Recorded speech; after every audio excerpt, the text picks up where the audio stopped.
부처님은 이런 마음을 지혜로운 태도가 아니라 자기 자신을 오해하는 태도라고 했습니다.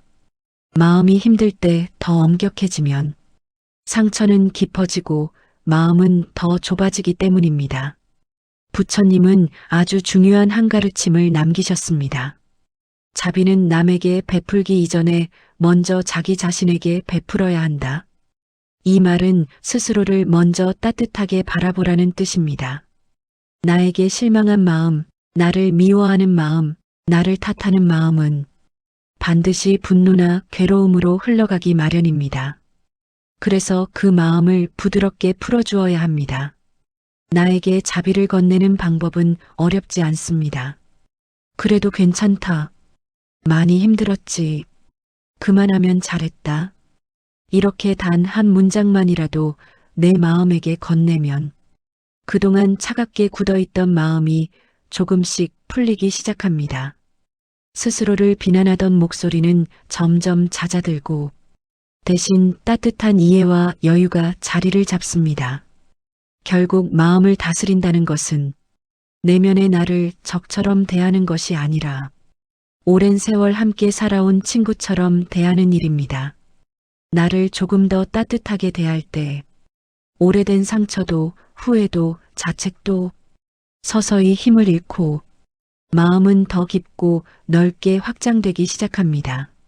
많은 분이 마음을 다스리는 방법으로 놓아버려라는 말을 듣습니다.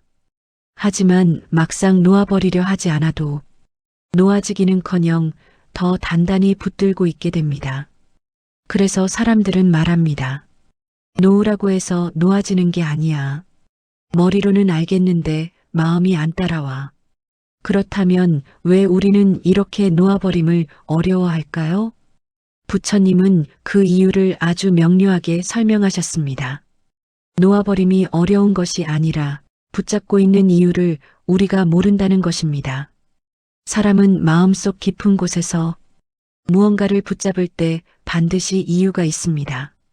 상처, 기대, 미련, 두려움, 외로움. 그 중 하나가 우리 마음에 남아있기 때문에 정작 손을 놓으려 해도 마음이 따르지 않는 것이죠. 예를 들어 누군가와의 관계를 놓기 힘든 이유는 미련 때문만이 아니라 그때의 나를 놓기 싫어서일 때가 많습니다.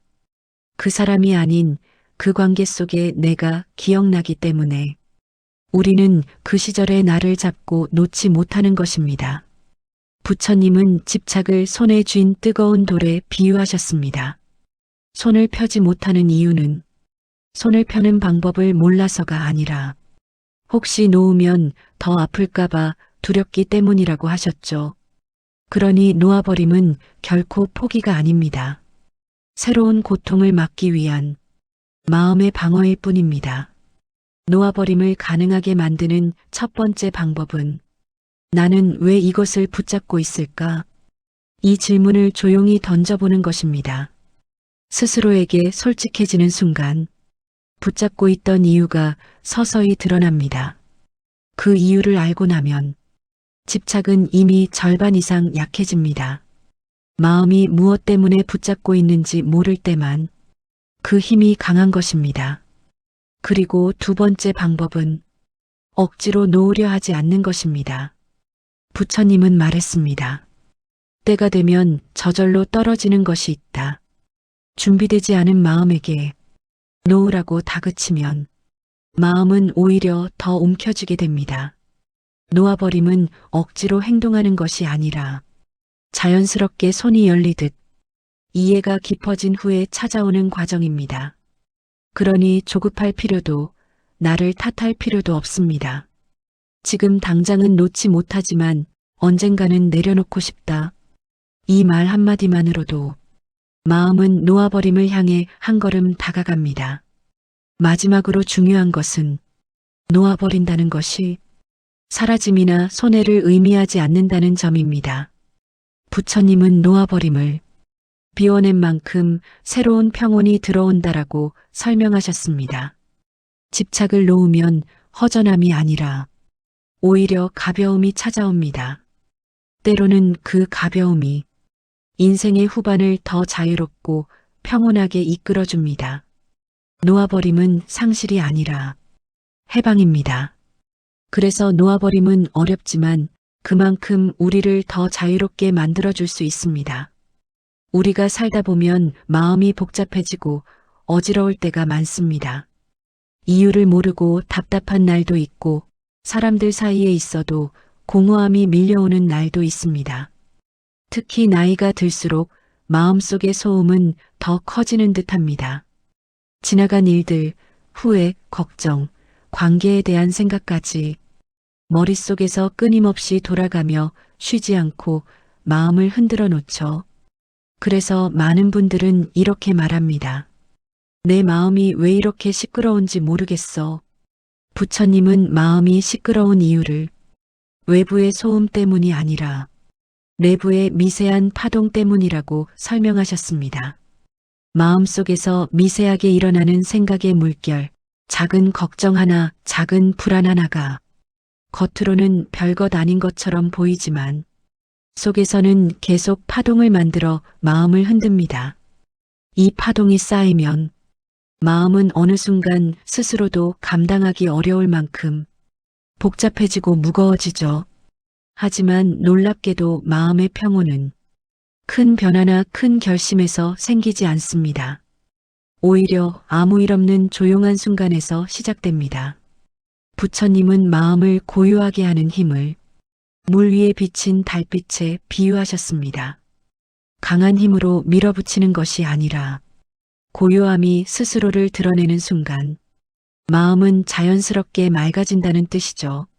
조용한 순간은 아주 사소한 곳에 숨어 있습니다. 아침 햇살이 창가에 스며드는 순간, 따뜻한 차 한 잔을 마시며 숨을 고르는 시간, 저녁에 잠들기 전 스스로에게 오늘도 고생했다라고 조용히 말해주는 그 몇 초의 틈. 이 짧고 고요한 순간들이 어느새 마음의 소음을 잠재우고 내면의 평온을 조금씩 키워줍니다.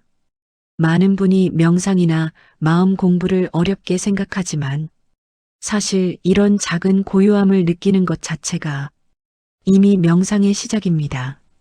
부처님은 또 한 가지 중요한 가르침을 남기셨습니다. 고요함이 없는 곳에는 지혜도 없다. 마음이 조용해져야 내가 무엇 때문에 괴로운지, 지금 무엇이 나를 흔들고 있는지, 앞으로 무엇을 내려놓아야 하는지가 분명하게 보입니다. 평온은 단순한 기분이 아니라 삶을 바라보는 눈을 맑게 해주는 힘입니다. 그래서 나이가 들수록 조용한 순간을 더 많이 만들어야 합니다. 많이 움직이고 많은 생각을 해야 삶이 채워지는 것 같지만 부처님의 가르침은 정반대였습니다. 마음을 가장 풍요롭게 하는 것은 바로 고요함 속의 나입니다. 매일 잠깐이라도 마음을 쉬게 해주는 시간, 그 순간이 쌓이면 어느새 내 인생의 속도가 부드러워지고 마음은 조금씩 깊고 넓게 확장됩니다. 그리고 그 확장된 마음이 우리를 평온의 길로 이끌어줍니다. 살다 보면 마음에 걸린 사람이 한두 명쯤은 생깁니다. 말로 상처 준 사람, 행동으로 아프게 한 사람, 아무 일 없던 듯 떠나버린 사람, 그리고 끝까지 내 마음을 몰라준 사람. 이런 이들은 시간이 지나도 마음 한구석에 남아서 문득 떠오를 때마다 가슴을 답답하게 만들죠. 많은 분이 말합니다. 그 사람만 생각하면 아직도 속이 뒤틀려. 용서할 이유가 없는데 어떻게 있겠어. 하지만 정작 괴로운 건 그 사람이 아니라 그 기억을 품고 사는 나 자신입니다. 부처님은 마음속에 남은 미움을 가슴에 품은 불덩이라고 하셨습니다. 손에 들고 있는 동안 뜨거운 건 상대가 아니라 바로 나입니다. 우리는 복수도 하지 않았고 그 사람에게 상처도 주지 않았는데 왜 나만 이렇게 힘들까? 그 이유는 단 한 가지입니다. 미움은 상대를 향한다 해도 그 열기는 결국 나의 마음 속에서 타오르기 때문입니다. 그래서 미움을 오래 품을수록 나의 마음은 점점 더 지치고 무거워지고 아파집니다. 우리는 흔히 용서를 상대방에게 주는 선물처럼 생각합니다. 하지만 부처님은 전혀 다른 관점을 보여주셨습니다. 용서란 상대를 위해 하는 일이 아니라 나의 마음을 풀어주는 일이라고. 용서는 그 사람을 인정하거나 그 행동을 옳다고 받아들이라는 뜻이 아닙니다. 그때의 상처를 잊으라는 것도 아닙니다. 단지 그 감정에 묶여있는 나를 풀어주는 일입니다. 더 이상 그 사람 때문에 내 마음이 흔들리지 않도록 내 안의 매듭을 천천히 풀어주는 과정이죠. 용서를 한다고 해서 반드시 마음이 금방 편안해지는 건 아닙니다. 어떤 상처는 깊고 어떤 기억은 오래 남아 있습니다. 그래서 부처님은 이렇게 말씀하셨습니다. 완전한 용서가 어렵다면 용서하고 싶은 마음이라도 품어라. 이 말은 오늘 당장 용서하라가 아니라 이제는 그 감정에서 벗어나고 싶다는 마음을 가지라는 뜻입니다. 그 마음 하나가 생기는 순간 미움이라는 매듭은 조금씩 느슨해지고 오래 묶여있던 감정은 자연스럽게 풀리기 시작합니다. 아픈 기억을 놓아주는 과정은 결코 상대에게 지는 것이 아닙니다. 오히려 부처님은 이렇게 말했습니다. 남을 미워하는 마음에서 벗어나는 사람이 가장 강한 사람이다. 미움에서 벗어났다는 건 그 사람보다 내가 더 높은 곳으로 걸어 올라갔다는 뜻이기도 합니다. 미움은 나를 땅에 묶어두지만 용서는 나를 다시 자유로운 자리로 올려놓습니다. 결국 용서는 나를 위한 해방입니다. 마음을 괴롭히던 감정에서 벗어나 내가 원래의 자리로 돌아오는 일, 남이 내 행복을 흔들지 못하도록 내 마음의 주인이 되는 일입니다. 미움을 내려놓는 순간 가슴속 깊은 곳에서 아주 작은 평온이 피어오릅니다. 그리고 그 평온이 앞으로의 인생을 더욱 편안하게 비춰주는 빛이 됩니다. 살아오며 많은 것을 잃고 얻었습니다. 가까웠던 사람과 멀어지기도 했고 오래 사랑했던 것도 언젠가 손에서 흘러나갔습니다. 건강이 예전 같지 않다는 사실도, 나이를 먹는다는 것도 처음엔 받아들이기 어려웠지만 막상 시간이 흐르고 보니 이 모든 것이 자연스러운 흐름이라는 걸 알게 됩니다. 그러나 마음은 여전히 변화에 익숙하지 않아 달라지는 것들 앞에서 흔들리고 두려워하고 불안해하죠. 부처님은 우리를 괴롭게 만드는 근본 원인을 변하지 않기를 바라는 마음이라고 말했습니다. 사람도 상황도 관계도 몸도 아무것도 그대로 있지 않는데 우리는 그것들이 영원하길 바랄 때가 많습니다.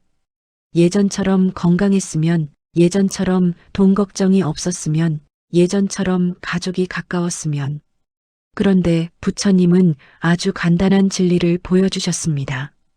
이 세상에 변하지 않는 것은 없다. 이 말은 단순한 이론이 아니라 마음의 짐을 내려놓게 만드는 지혜입니다. 변화가 어쩔 수 없는 흐름임을 인정하는 순간 마음이 한결 가벼워집니다. 예를 들어 예전보다 체력이 떨어져도 이마저도 자연이 나에게 보내는 신호구나 하고 받아들이면 몸은 더 이상 원망의 대상이 되지 않습니다.